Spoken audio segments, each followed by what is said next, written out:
Hello beautiful people. Where are you watching from today? Drop your location in the comments below. And if you haven't already, please hit the subscribe button on your screen to subscribe to our channel. Your support means everything to us. Now, let's dive into today's incredible story. Solange Coleman stepped off the private jet in Seoul wearing the wedding gown she designed herself because if she was going to be trafficked into a billion-dollar dynasty, she'd damn well do it on her own terms. The groom waited in a wheelchair, dangerously handsome, eyes darker than the Han River at midnight. Ji-hun Park, the cold mafia boss, heir to an empire. 1 year of fake marriage, one house full of enemies, one anonymous threat already watching her every move. What happens when the gold digger and the broken heir start falling for real? And the people that poisoned him want her gone next. Buckle up. This marriage is about to explode. Solange Coleman stood in the middle of her tiny Soho studio, surrounded by racks of half-finished dresses and bolts of silk that shimmered like broken promises. The rent notice taped to the door had been there for 3 weeks. The electricity flickered every time the AC kicked on. Her phone buzzed again, another collection call she let go to voicemail. 28 years old and everything she'd built was crumbling. She heard the key turn in the lock before she saw her mother. Dolores Coleman swept in wearing her Sunday best church coat even though it was Tuesday, the scent of white diamonds and desperation trailing behind her. "Baby, we need to talk," Dolores said, voice already trembling. Solange didn't look up from the mannequin she was pinning. "If this is about Daddy's latest investment, I already told you I'm tapped out." Dolores set her purse down like it weighed 100 pounds. "It's worse than that." The words landed like a slap. Solange finally turned. Her mother's eyes were red-rimmed the way they got after too many nights praying over bills. "Your father signed over the house," Dolores whispered. "To cover the markers. They're coming for everything. The brownstone, my retirement, your business." Solange's stomach dropped. "How much?" 2.3 million. With interest, closer to 3. The number was obscene. Solange laughed once, sharp and bitter. "We don't have $3 million, Mama." "We might," Dolores said quietly. "There's an offer." Solange's hand stilled on the fabric. "What kind of offer?" Dolores pulled an envelope from her purse. Thick cream stock, gold embossed seal, Korean characters beside elegant English script. Park Global Holdings. Solange's pulse kicked hard. She knew the name. Everyone knew the name. Park Ji-hun was the youngest trillionaire heir in South Korea's tech aristocracy until the accident that left him in a wheelchair and half the business world wondering if he'd ever walk again or lead again. Dolores opened the envelope with shaking fingers. "They want you to marry him." The room tilted. "Marry him?" Solange's voice cracked. "A stranger? A billionaire in a wheelchair? Mama, are you out of your mind?"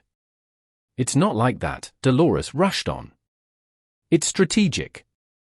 His family needs an American alliance. Quiet, clean, no scandals. Your uncle's company is the perfect bridge for their next US expansion. They'll pay off everything, the debt, the house, your studio. They'll invest $10 million into your brand. You'll be set for life." Solange snatched the papers. The contract was 20 pages of legalese. But the terms were brutally clear. 1 year of marriage, public appearances, discretion. After 12 months, an amicable divorce if both parties agreed. No children required, no intimacy mandated. But the clause that made her blood run cold, failure to comply meant immediate foreclosure on every asset tied to the Coleman name, including her startup. "This is human trafficking with better stationery," Solange said. "It's survival," Dolores countered. "Your father's in hiding. They sent men to the house last week. Real men with guns. You think I want this for you? But if we don't do something." Solange threw the contract on the cutting table. Fabric fluttered like wounded birds. "I'm not a bargaining chip." "You're our only chance," Dolores whispered. Silence stretched between them, thick and suffocating. 3 days later, Solange sat on a private jet bound for Incheon, wearing a cream silk dress she designed herself, because if she was going to be sold, she'd at least walk in looking like the queen she was raised to be. She hadn't spoken to her father since he called to sob apologies. She hadn't spoken to her mother since Dolores hugged her at JFK and whispered, "God will forgive us." The flight attendant offered champagne. Solange declined. When the plane touched down, a black Rolls-Royce Phantom waited on the tarmac. 2 men in dark suits bowed slightly as she descended the stairs. One held an umbrella even though the sky was clear. Protocol, she supposed. The drive to Gangnam took 40 minutes. Skyscrapers rose like glass spears. Billboards flashed in Hangul and English. She caught glimpses of her reflection in the tinted windows, full lips painted deep berry, braids swept into an elegant high bun, diamond studs her grandmother left her. She looked expensive. She felt hollow. The Park family estate sat atop a private hill. All sharp angles and black marble. Armed security at every gate. Inside, the foyer alone was larger than her entire apartment. A woman in her late 50s waited at the top of the curved staircase, Madame Park Soo-jin, Ji-hun's mother. She wore a navy hanbok reimagined in modern couture, hair pulled into a flawless chignon. Her smile was polite and arctic. "Miss Coleman," she said in perfect English. "Welcome to your new home." Solange forced her lips upward. "Thank you for having me." Soo-jin's eyes flicked over her, cataloguing, judging. "The ceremony is in 3 hours. Your stylist is waiting." No small talk. No warmth, just efficiency. Upstairs, in a suite the size of a ballroom, 3 Korean women descended on Solange with dresses, jewelry, makeup. They spoke rapidly in Hangul, measuring, pinning, murmuring approval at her figure. Solange let them work. She felt like a mannequin. When they finally stepped back, she looked in the full-length mirror and barely recognized herself. The wedding gown was ivory silk charmeuse, off the shoulder with a dramatic train embroidered with delicate cranes in gold thread, a fusion of Korean tradition and Western elegance. A diamond choker rested against her collarbone, heavy as shackles. Her makeup was flawless, glowing skin, winged liner, deep red lips. She looked like royalty. She felt like prey. The ceremony took place in the estate's private garden under a canopy of white orchids and floating lanterns. 200 guests, mostly Korean business elite, watched in silence. No one clapped when she walked down the petal-strewn aisle. No one smiled. Ji-hun Park waited at the altar in a tailored black tuxedo, seated in a matte black wheelchair customized to look more throne than medical device. His face was beautiful in a severe way, high cheekbones, sharp jaw, eyes so dark they swallowed light. His hair was jet black, swept back. No smile, no warmth, just quiet, unreadable intensity. When their eyes met, something flickered in his, surprise, maybe. Recognition or pity. Solange's heart slammed against her ribs. The officiant spoke in Korean, then English. Vows were exchanged like business terms. Rings slid onto fingers. A single photographer captured every moment for the inevitable press release. After the pronouncement, Ji-hun reached for her hand. His fingers were long, elegant, surprisingly warm. He lifted her knuckles to his lips in the barest brush of a kiss. Public theater. The guests applauded politely. At the reception, champagne flowed. Toasts were made in Korean. Solange smiled until her cheeks ached.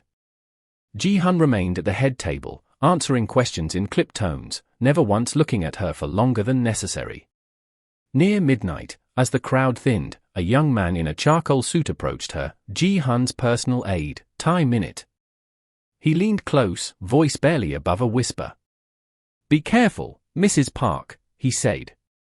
"Not everyone in this house wants this marriage to last." Before she could ask what he meant, he melted back into the crowd. Solange turned to find Ji-hun watching her from across the room, their eyes locked again. This time there was no flicker of pity, only something darker, something that looked suspiciously like warning. The night ended with them escorted to the master suite. The door closed behind them with a soft, final click. Ji-hun wheeled to the floor-to-ceiling windows overlooking Seoul's glittering skyline. He didn't turn around. "You can take the guest room," he said, voice low and even. "Or the couch. I don't care. Just stay out of my way." Solange stood in the center of the enormous room, still in her wedding gown, diamonds glinting at her throat. "I didn't ask for this either," she said. He finally looked at her. "Then we're agreed. This is a contract, nothing more."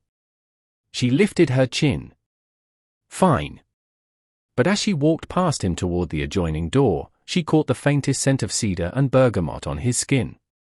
And for one dangerous second, she wondered what it would feel like to be wanted by a man who looked at the world like he could burn it down. She shut the door between them, and the silence that followed felt louder than any vow. The first week in the Park mansion felt like living inside a museum exhibit labeled "Do Not Touch." Solange's days were measured in silence and small, suffocating rituals. Breakfast was served at exactly 7 a.m. in the east dining room: steamed rice, grilled mackerel, fermented soybean stew, and a single perfectly sliced persimmon. She hated fish for breakfast. She ate it anyway. Ji-hun never joined her. He left before dawn in a convoy of black SUVs, returning long after the city lights turned the Han River into liquid silver. When their paths crossed in hallways wide enough for 3 people to walk abreast, he gave the barest nod. Once, he paused long enough to say, "The chef can prepare something else if you prefer," in that low, careful voice. She told him no. She didn't want favors. She wanted freedom. The staff treated her with exquisite courtesy and subtle distance. The head housekeeper, Mrs. Kim, always bowed a fraction deeper when Solange passed. The younger maids whispered behind their hands when they thought she couldn't hear. She caught the word Hyujin more than once. Black person. The tone wasn't always cruel, but it was never warm. She spent hours in the suite they'd assigned her, sketching new designs on the massive glass desk overlooking the garden. Her laptop still had the old logo of Coleman Atelier, the brand she'd poured 5 years of her life into. The investment clause in the contract promised funding, but she hadn't seen a single wire transfer yet. She told herself it was coming. She told herself she was still in control. On the 8th night, she couldn't sleep. The mansion was too quiet, no sirens, no neighbors arguing through thin walls, just the distant hum of the city and the occasional soft chime of the grandfather clock in the corridor. She slipped out of bed in silk pajama shorts and an oversized t-shirt, barefoot on heated marble floors. The hallway lights dimmed automatically as she moved. She wandered past closed doors until she reached the one she'd been warned about, Ji-hun's private study. The door wasn't locked. She told herself she was just curious, just bored, just angry. She pushed it open. The room smelled of cedar, leather, and old paper. Floor-to-ceiling bookshelves lined one wall. A massive desk dominated the center, flanked by 3 monitors that glowed faintly in sleep mode. On the far side, a glass case displayed vintage cameras and a single-framed photograph, Ji-hun younger, standing on a yacht with wind in his hair, laughing, legs strong and sure beneath him. Solange's chest tightened. She moved to the desk. One drawer was slightly ajar. She pulled it open, medical files, dozens of them. She flipped through the top folder. Scans, blood work, toxicology reports dated 2 years ago. The words leaped out in clinical black and white. Thallium poisoning. Chronic exposure. Permanent neurological damage to lower extremities. Prognosis, unlikely full recovery. Her breath caught. She opened another file. This one had photographs clipped inside, Ji-hun in a hospital bed, eyes hollow, skin grey. A handwritten note in the margin in English. Attempted assassination. Suspect internal. Evidence insufficient for prosecution. Her hand shook. She kept going. A third file contained emails. One from an anonymous account. The chair is permanent. The empire is next. A chill crawled up her spine. She was still staring at the screen when the door opened behind her. Ji-hun wheeled in, stopping short when he saw her. For a moment, neither of them moved. Then he spoke, voice dangerously quiet. "You're in my study." Solange closed the folder. "You were poisoned." His jaw tightened. "Get out." "No." She turned to face him fully. "Someone tried to kill you. And your family knows. They still let you run the company like nothing happened." He rolled closer, eyes narrowing. "You have no idea what you're talking about." "I know enough." She held up the folder. "Thallium, that's not a car accident. That's murder attempt. And you're still here playing house with a stranger you married for optics. Why?" Ji-hun's gaze dropped to the papers in her hand, then lifted to her face. Something raw flickered there, anger, exhaustion, maybe shame. "Because if I walk away, they win," he said. "And I don't lose." Silence stretched between them, taut as a wire. Solange set the folder down. "Who did it?" "I don't know," his voice was flat. "Not for certain." "But you suspect?" He didn't answer. She took a step toward him. "Your sister?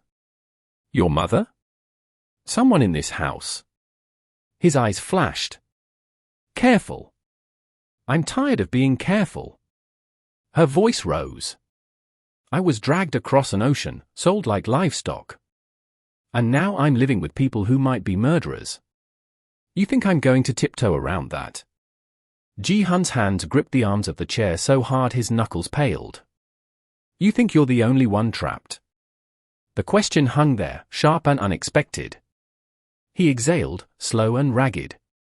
2 years ago, I could run boardrooms, climb mountains, fuck whoever I wanted without thinking twice.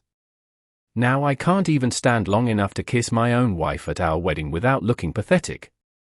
Solange's throat closed. He looked away, jaw working. "You're not the prisoner here. You're the audience." Something cracked inside her chest. She crossed the remaining distance and crouched in front of the chair so they were eye level. "I didn't sign up to watch you suffer," she said softly. "And I'm not going to pretend this is normal." His gaze snapped back to hers, close enough now that she could see the faint scar above his left eyebrow. The way his lashes were unfairly long. For the first time, he didn't look like the untouchable heir. He looked human. "You should leave," he said, but the words lacked conviction. "I can't," she answered. "Not yet." Neither of them moved. Then slowly, he lifted a hand. His fingertips brushed the side of her face, just once, barely there, like he was testing whether she was real. Solange didn't flinch. His thumb lingered at the corner of her mouth. "You're not afraid of me." "I'm afraid of a lot of things," she whispered. "You're not one of them." The air between them turned electric. He leaned forward just a fraction. She met him halfway. Their lips brushed once, twice, then harder, hungrier.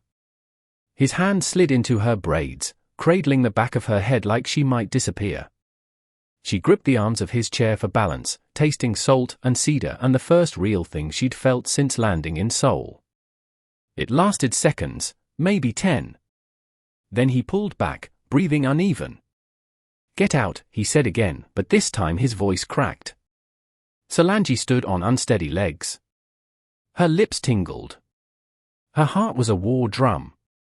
She walked to the door without looking back, but as she reached the threshold, she heard him murmur, almost too low to catch. "Be careful who you trust in this house, Solange." She paused, hand on the knob. "I already am." She stepped into the hallway. Behind her, the study door closed with a soft, final sound, and somewhere deep in the mansion, someone else was listening.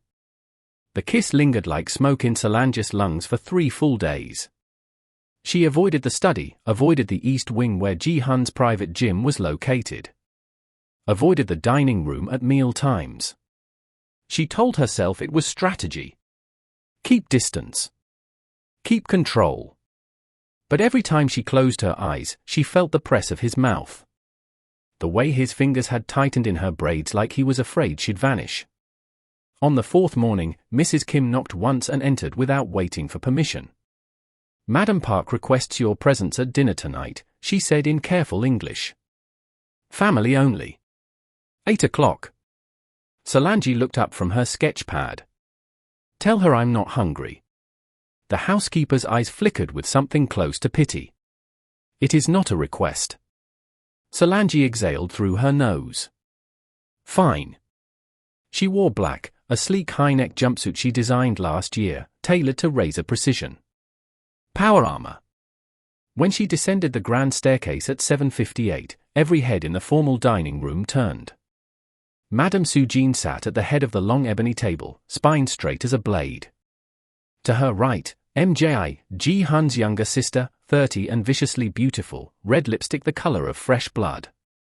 To Sujin's left, an empty chair that Solange assumed was meant for Ji Hun. 3 other seats remained empty, distant relatives or placeholders, she didn't care. MJI spoke first, voice honeyed and sharp. "You're late." "I'm exactly on time," Solange replied, sliding into the chair opposite MJI. "Fashionably so." Sujin's smile was thin. "We value punctuality in this house." "Then you'll love New York traffic," Solange said. MJI laughed once, short and cold. "How charming. Tell me, does your community always speak so freely at dinner?" "My community," Solange repeated slowly, "values honesty and good food. Not this fish." Again. The first course arrived, steamed sea bass with ginger and scallions. Solange pushed it aside. Ji Hun wheeled in at that moment, cutting the tension like a blade. He wore a charcoal sweater over a white shirt, sleeves rolled to the elbows. His eyes found Solange immediately, held for 2 heartbeats, then moved away. "Good evening," he said to the room. Sujin inclined her head. "Son, we were just getting acquainted with your wife." "Were you?" Ji Hun's tone was neutral, but the air shifted. MJI leaned forward. "We were discussing how fortunate you are, Oppa. An American alliance. A beautiful accessory, and so convenient for Uncle's merger talks." Solange's fork paused mid-air. "Excuse me." MJI smiled sweetly. "Didn't he tell you? The real reason for this charming little marriage is your uncle's fiber optic patents. Park Global needs them desperately. Your father's debts were simply the perfect lever." Solange's gaze snapped to Ji Hun. He didn't flinch. "It's business."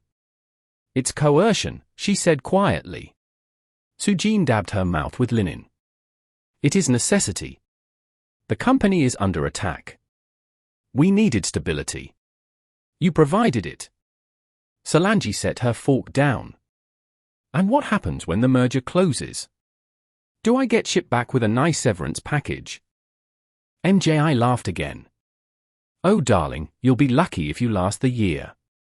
Ji Hun's voice cut through. "Enough." The table fell silent. He looked at his mother. "Solange is my wife. Treat her as such." Sujin's eyes narrowed. "She is a means to an end. Nothing more." Solange stood. "I'm not staying for this." She walked out, heels clicking on marble, heart hammering. Behind her, MJI called sweetly, "Run along, Cinderella. The clock's already ticking." Solange didn't stop until she reached the rooftop terrace. The night air was cool, scented with jasmine from the garden below. Sol glittered beneath her like spilled diamonds. She gripped the railing until her knuckles ached. Footsteps, the soft hum of wheels. Ji Hun stopped beside her. "I should have told you." "Yes," she said. "You should have. I thought it would make things worse." "It did." He exhaled. "Before the poisoning, I was different. Reckless. I hurt people, used them. When the chair happened, I thought maybe it was karma. Then they offered this marriage and I saw a way to keep fighting. I didn't think about what it would cost you. Solange turned to him. I'm not your redemption arc. I know. His voice dropped. But I'm starting to wish you were. She searched his face. The city lights carved shadows under his eyes. For the first time, she saw the man beneath the air. Tired, cornered, still fighting. Something in her softened, just a fraction. Before she could speak, her phone buzzed. New York number. Her mother. She answered on speaker without thinking. Dolores's voice came through, thick with tears. Baby, we need more money. Your father's creditors, they're at the door again.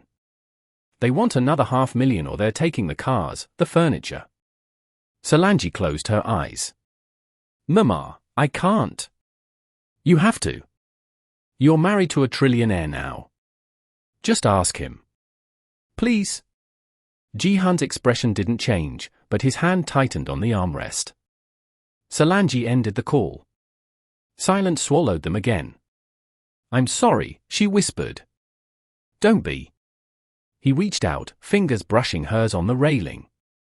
They're not your fault. Their hand stayed like that, barely touching but enough. Then her phone buzzed again. Unknown number. A text. Careful, Mrs. Park. Some secrets are better left buried. Ask your husband about the night of October 12th. Solange's blood ran cold. She showed Jihan the screen. His face went blank. That was the night of the poisoning. She stared at him.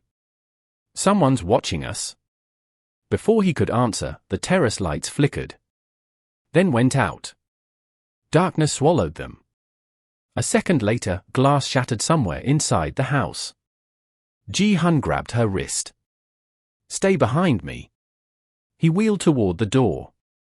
Solange followed, pulse roaring in her ears. They reached the hallway just as Time Minute appeared, breathless, phone in hand. Sir, intruder. West Wing. Security is sweeping. Jihan's voice was steel. Lock the house down. Time Minute hesitated. Sir, the cameras caught something before they went dark. He turned the phone screen toward them. Grainy footage. A figure in black moving through the corridors. The figure paused, looked directly at the camera, and lifted a gloved hand in a mocking wave. Then the feed cut. Solange's stomach dropped. Jihan's grip on her wrist tightened. Get her to the safe room, he told Time Minute. No, Solange said. I'm not hiding. Jihan looked at her, really looked. Then he nodded once. Fine. He released her wrist, but his fingers slid down to lace with hers instead. Together, they moved into the darkened house toward whatever waited in the shadows, and somewhere behind them, MJI smiled in the dark. The intruder was gone by the time security swept the West Wing. No forced entry, no fingerprints, just one shattered Ming vase and a single black silk glove left on the floor like a calling card. Time Minute bagged it for forensics, but everyone knew this wasn't random. This was personal. Solange didn't sleep that night. She sat on the edge of her bed, phone clutched in both hands, rereading the anonymous text until the words blurred. Jihan didn't come to her room. She didn't expect him to. By morning, the house returned to its polished surface. Breakfast served, staff bowing, everything in place, but the air felt thinner, sharper, like the moment before a storm breaks. At 9:17 a.m., Jihan knocked on her door. He didn't wait for her to say come in. He wheeled inside, wearing a navy suit, tie loosened, looking like he hadn't slept either. We're going to the office, he said. No preamble. Solange raised an eyebrow. We? You're coming with me today. Every day until we figure out who's behind this. She crossed her arms. And what exactly am I supposed to do? Sit pretty in your boardroom. No. He met her gaze. You're going to help me launch something new. Something they won't expect. He waited. Park Global is rolling out a consumer wearable line next quarter. Smart jewelry, fashion-forward tech. We've been struggling with the aesthetic side, too sterile, too Korean market-focused. You fix that. Solange laughed once, incredulous. You want me to design jewelry for your company? After last night, I want you to remind them who they married, he said quietly. And I want them to see you're not going anywhere. Something in his tone, quiet steel, made her pause. She studied him. What's the real play? His jaw ticked. MJI controls the current design team. If we launch something she didn't touch, it weakens her narrative that I'm too compromised to lead. And it puts you in the room where decisions are made. Solange exhaled. You're using me as a weapon. I'm asking you to be one, he corrected. There's a difference. She let the silence stretch. Then she nodded once. Fine. But I want creative control. No committees, no vetoes. And when this is over, my name goes on it. Coleman Atelier X Park Global. Done. By noon, they were in the executive floor of Park Tower, Gangnam's tallest glass sphere. The conference room smelled of fresh coffee and new money. 20 executives stood when Ji-hun entered. They bowed to him. They stared at Solange. She walked in wearing a crimson blazer dress she'd pulled from her own collection, braids swept into a high crown, gold hoops catching the light. She didn't smile. She didn't bow. Ji-hun took the head of the table. Solange sat to his right. No one dared sit there. He spoke in crisp Korean, then switched to English for her benefit. We're accelerating the Aura line. New direction, cultural fusion. Miss Coleman, Mrs. Park, will lead creative. Murmurs rippled. MJI, seated halfway down the table, leaned forward. Oppa, with respect. The design team has already finalized mood boards. We're 2 weeks from prototype. Ji-hun didn't look at her. Then burned them. The room went still. Solange spoke for the first time. I want sustainable materials. Recycled gold, lab-grown diamonds. African-inspired patterns fused with hanbok silhouettes. Bold, unapologetic, global. One of the older executives cleared his throat. That may not appeal to our core demographic. Solange smiled, sharp. Your core demographic is aging. The future buys identity, not just function. You want to compete with LVMH and Apple? Stop playing safe.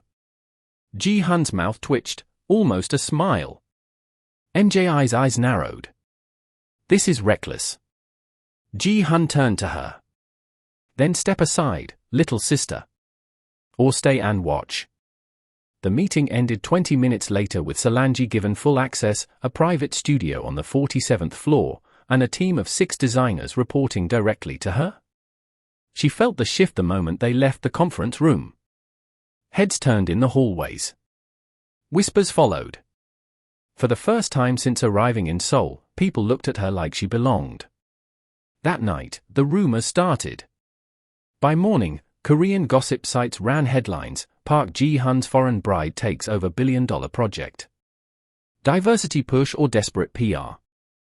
Anonymous sources claimed Solange had seduced her way into the role.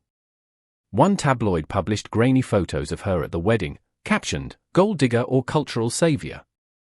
Solange stared at her phone in the studio, jaw tight. Ji-hun wheeled in at dusk. I'll sue them, he said without preamble. Don't, she set the phone down. Let them talk. It means they're scared. He studied her. You're handling this better than I expected.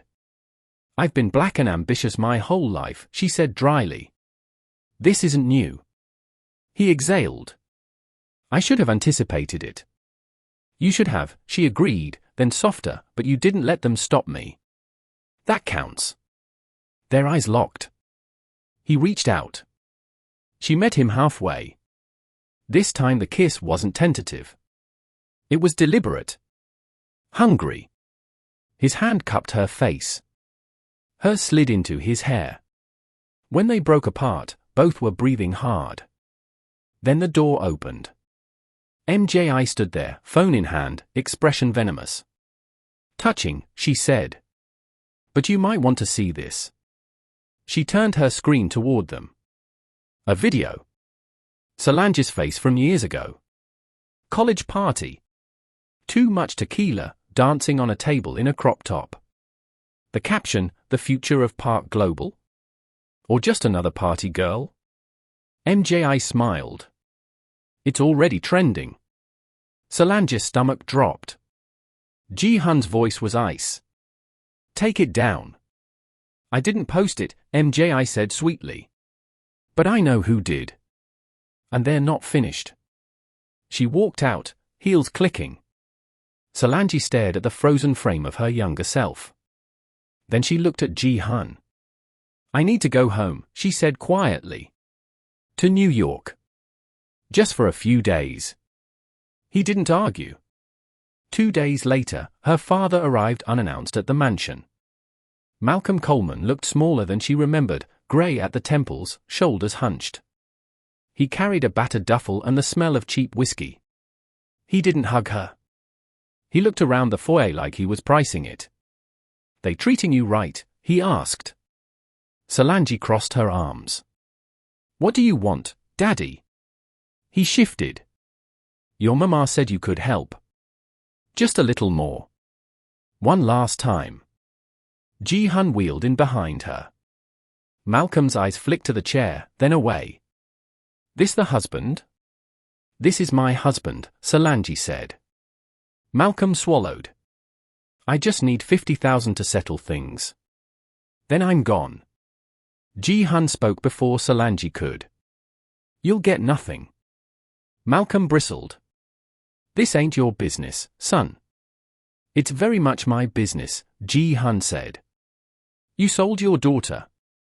You don't get to come back for seconds." Malcolm's face darkened. "You think you're better than me because you got money and a fancy chair." Solange stepped between them. "Enough." She looked at her father. "Go home. Get help. I'm done bailing you out."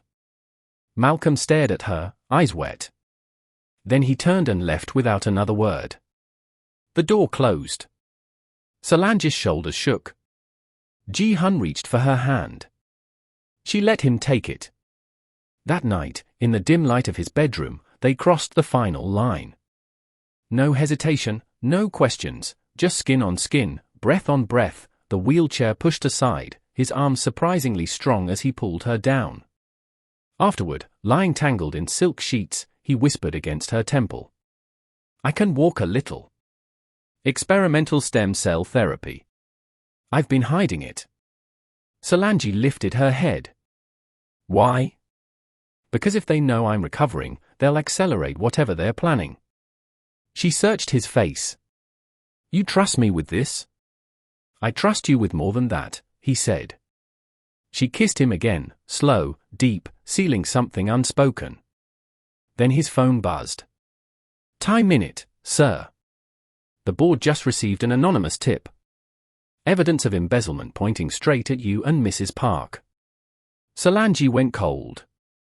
Ji-hun's arms tightened around her. In the distance, thunder rolled over Seoul. The storm had arrived. The hospital room smelled of antiseptic and regret. Ji-hun lay under crisp white sheets, monitors beeping in steady rhythm, and dripping clear fluid into his arm. The collapse had come fast, overexertion, the doctors said. Too much strain on a body still healing from years of poison damage. He'd pushed too hard, too soon, trying to prove he could stand for her. Solange sat beside the bed, still in last night's silk robe, hair loose and wild.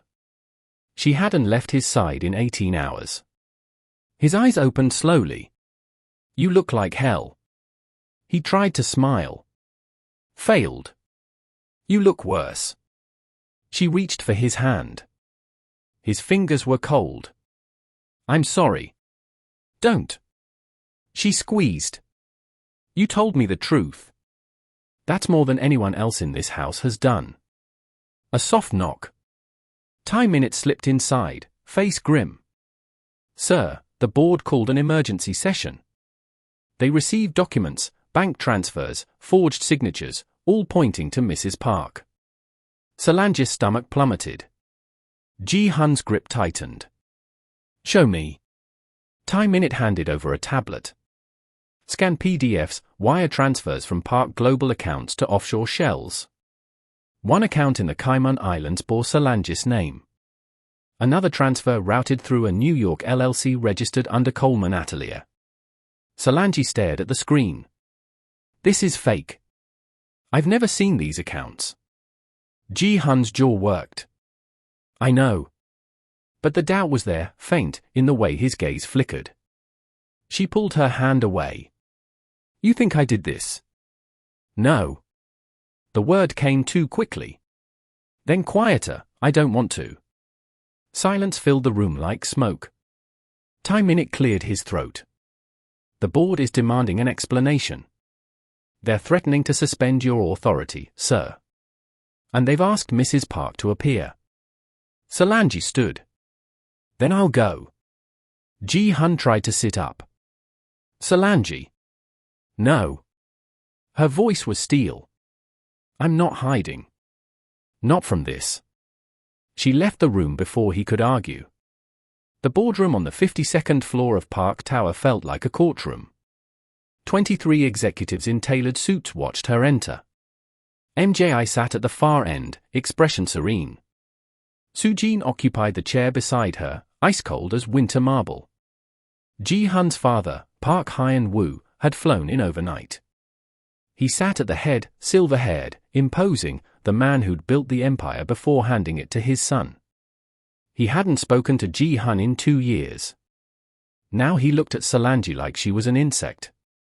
"Mrs. Park," Hyun-woo said, "explain these transactions."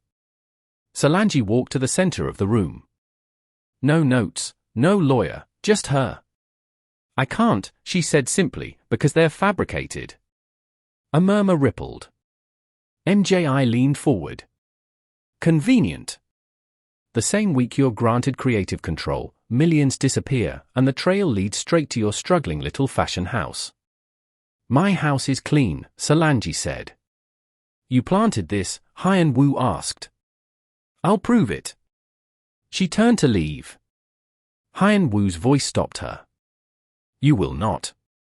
Until this is resolved, you are barred from all Park Global premises, and we are recommending annulment proceedings." Solange spun back. "You don't get to decide that." "I decide what protects this family," he said. "And right now, you are a liability." She looked at Soo-Jin. "You agree with this?" Soo-Jin's lips thinned. "It is necessary." Solange's laugh was bitter. "Necessary?" "Like poisoning your own son was necessary." Gasps. MJI stood. "How dare you?" Solange cut her off. "I dare because I know. The thallium. The night of October 12th. You did it, MJI. To clear your path." MJI's face went white.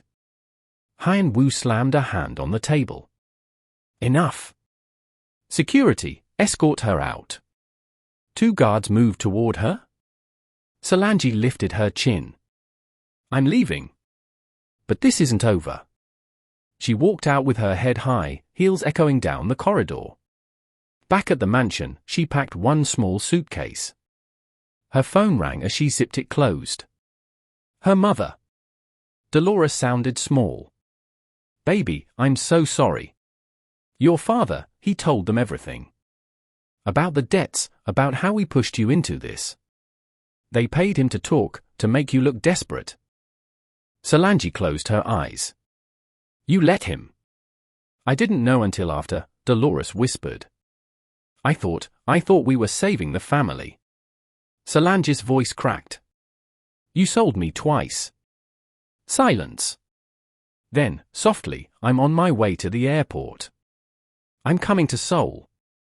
I'll fix this." "Don't," Solange said. "Stay away." She hung up. Her hand drifted to her stomach. She hadn't told anyone yet. Not even Ji-hun. 2 pink lines on a test that morning.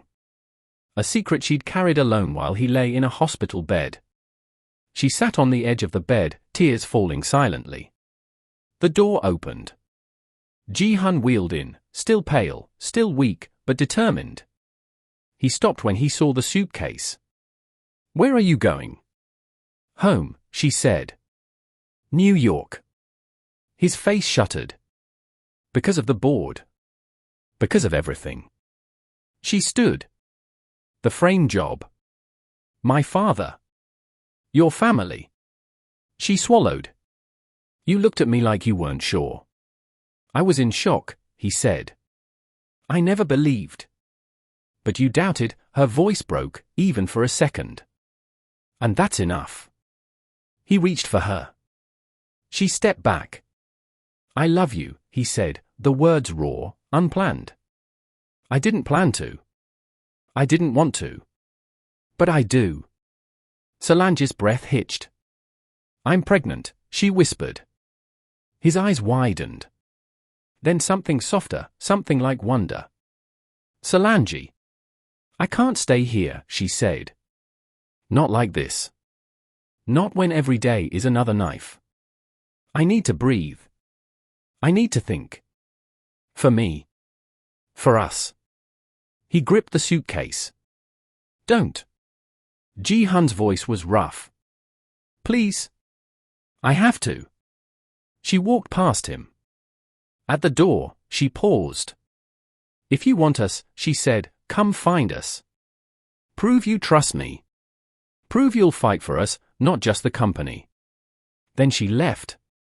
The mansion doors closed behind her with a final, heavy sound.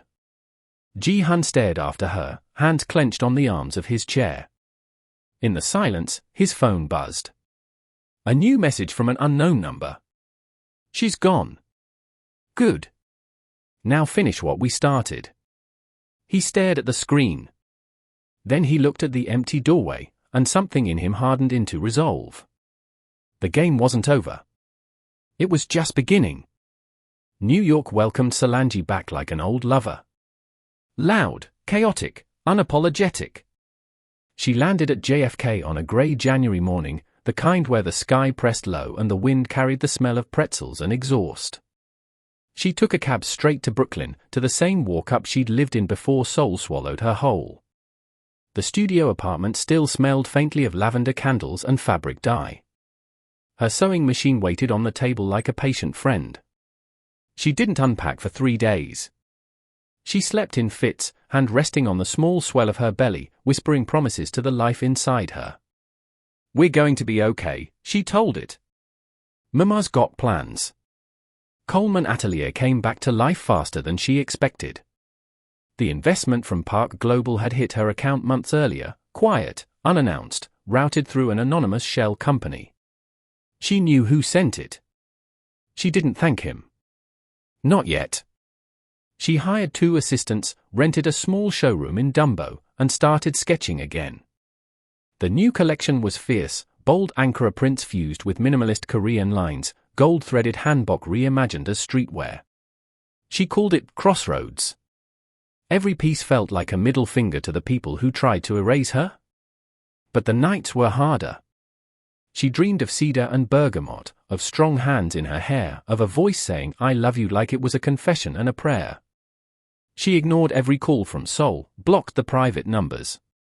When her mother showed up at the door 2 weeks later, tear-streaked and carrying a bag of takeout from Sylvia's, Solange let her in, but only because the smell of fried chicken made her stomach growl.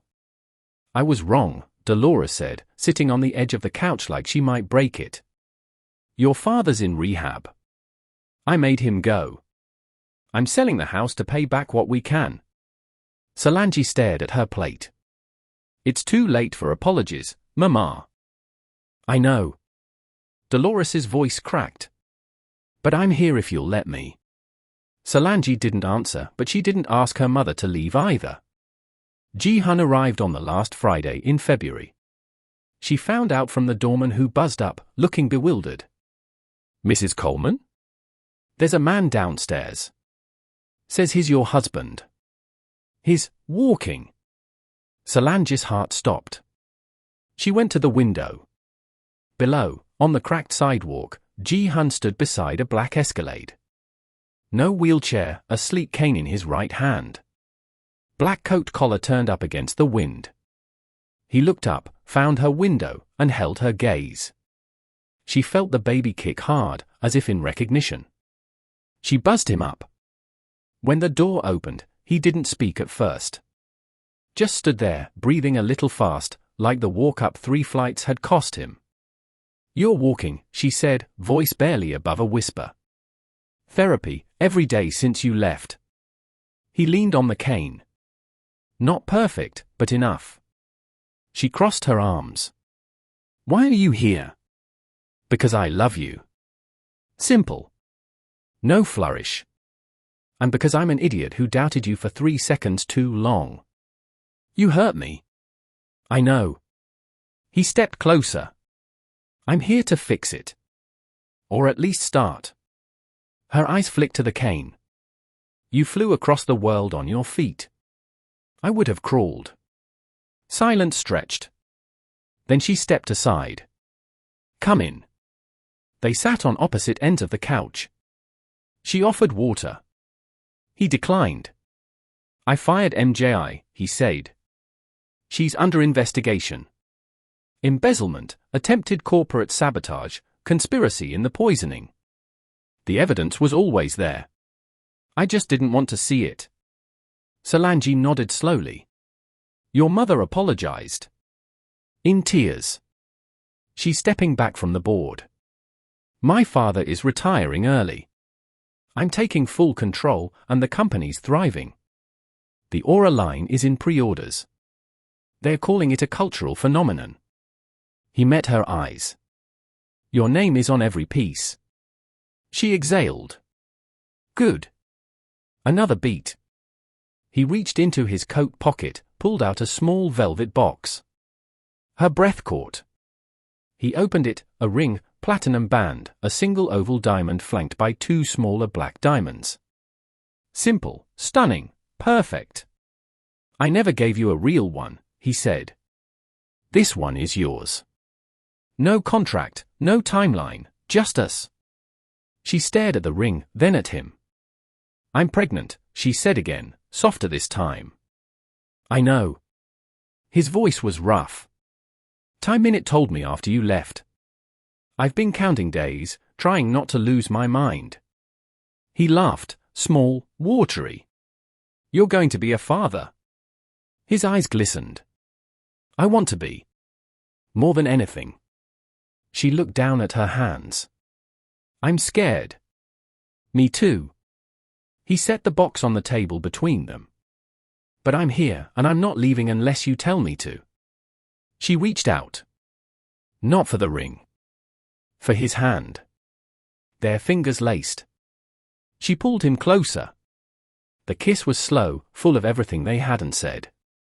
When they broke apart, she rested her forehead against his. "We're doing this right," she whispered. "No more games. No more secrets." Agreed.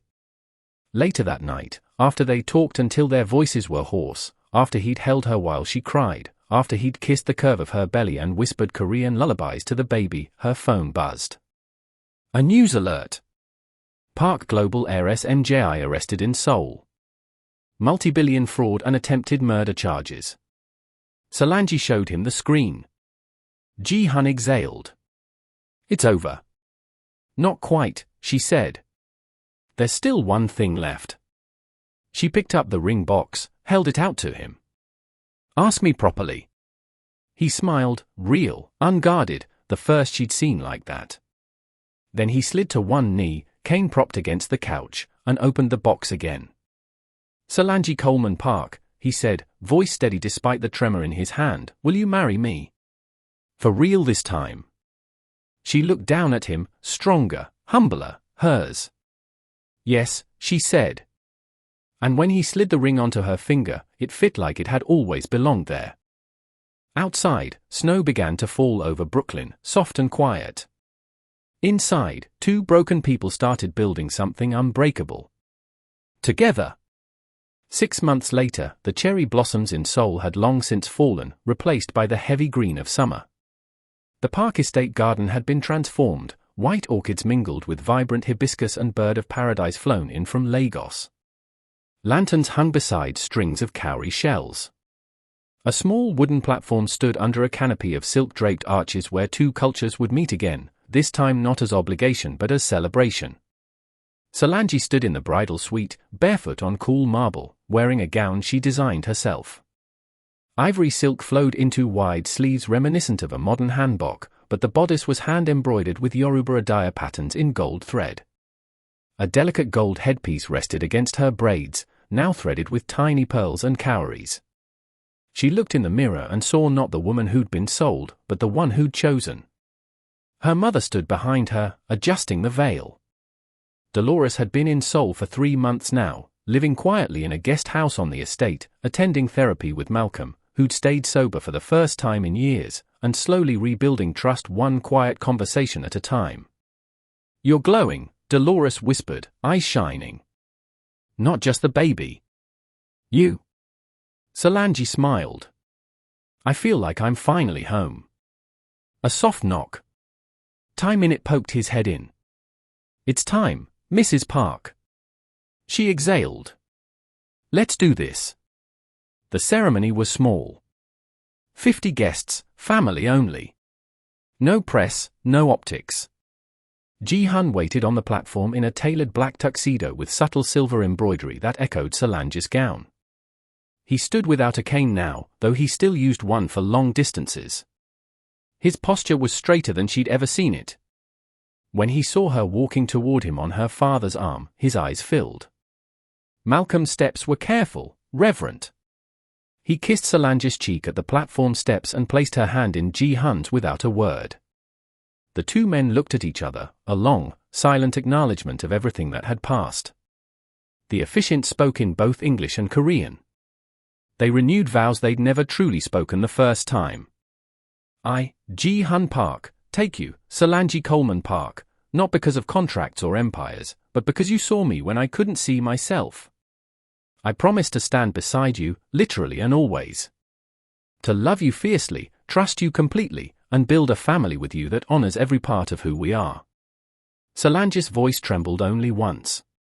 "I, Solange Coleman Park, take you, Ji-hun, not because I had no choice, but because I choose you every day. I promise to fight with you, for you, beside you. To raise our child with love that knows no borders. To remind you that you are more than your scars, and to let you remind me of the same." Rings were exchanged, simple platinum bands engraved inside with the date of their first real kiss in the study. Then the officiant smiled. "You may kiss your wife." Ji-hun cupped her face with both hands. The kiss was slow, deep, full of promises kept and promises still to come. When they parted, the small crowd erupted, clapping, cheers, a few happy sobs from Dolores. Later, during the reception under the stars, Solange leaned against Ji-hun on a cushioned bench while guests mingled around low tables laden with jollof rice, kimchi jjigae, fufu, bulgogi, and fried plantains. Sujin approached slowly, hands clasped in front of her. She bowed slightly to Solange. "I was wrong," she said in careful English. "About many things. I see now the strength you brought to this family. And the love you brought to my son." Solange stood. "Thank you. That means more than you know." Sujin's eyes glistened. "May I feel the baby?" Solange guided her mother-in-law's hand to the gentle curve of her belly. A small kick answered. Sujin laughed, soft, surprised, joyful. Ji-hun watched them, a quiet smile on his face. Later still, when the guests had thinned and the lanterns glowed low, Ji-hun led Solange to the rooftop terrace. He pulled a small envelope from his pocket. "What's this?" she asked. "Open it." Inside were adoption papers. She frowned. "Not for us," he said gently. "For my half-brother. My father's son. He was born 25 years ago. My father kept him hidden. Another secret. His mother passed last year. The boy is alone, struggling. I want to bring him here. Give him a family. If you agree. Solange looked up at him. You want to take in your brother? I want to stop hiding. From the past, from pain, from love. He touched her cheek. And I want our child to grow up knowing that family is chosen, not just inherited. Tears slipped down her face. Yes, she whispered. Yes. 3 months later, in the same hospital where Jihan had once lain broken, Solange gave birth to their daughter. They named her Nia Sujin Park. Nia for purpose. Sujin for the grandmother who had learned to bend. The room filled with family. Dolores holding Malcolm's hand. Sujin weeping quietly. Hyen Wu standing awkwardly until Solange beckoned him closer. Even the newly arrived half-brother, Minitsuk, hovered at the door, shy and overwhelmed, until Jihan pulled him inside. Nia had her father's dark eyes and her mother's full lips. When she wrapped tiny fingers around Jihan's thumb, he broke. Solange watched him cry, quiet, healing tears, and felt something settle deep inside her chest. Years passed in flashes. Coleman Atelier X Park Global became a global brand. Runways in Paris, New York, Lagos, Seoul. Diversity wasn't a buzzword. It was the blueprint. Jihan walked without pain most days. He still used the cane when he was tired, but he danced with his daughter at her first birthday, slow and careful and perfect. Minitsuk finished university, joined the company, found peace. Malcolm stayed sober. Dolores learned Korean phrases just to make Sujin laugh. And every evening when the city lights came on, Jihan and Solange sat on the rooftop with Nia between them, telling her stories of poison and betrayal, of forced vows and chosen love, of how two people from opposite sides of the world found each other in the dark and refused to let go. One night, as Nia slept against her father's chest, Solange leaned her head on Jihan's shoulder. Still shocked, she asked, teasing. He kissed her temple. Every day. In the best way. She smiled into the night, and somewhere in the glittering city below, two broken hearts had become one unbreakable family. The end. Hi lovely viewers. Thanks for watching till the end. Please don't forget to like, subscribe, share, leave a comment, and click on the notification bell for more engaging stories. Your support means everything.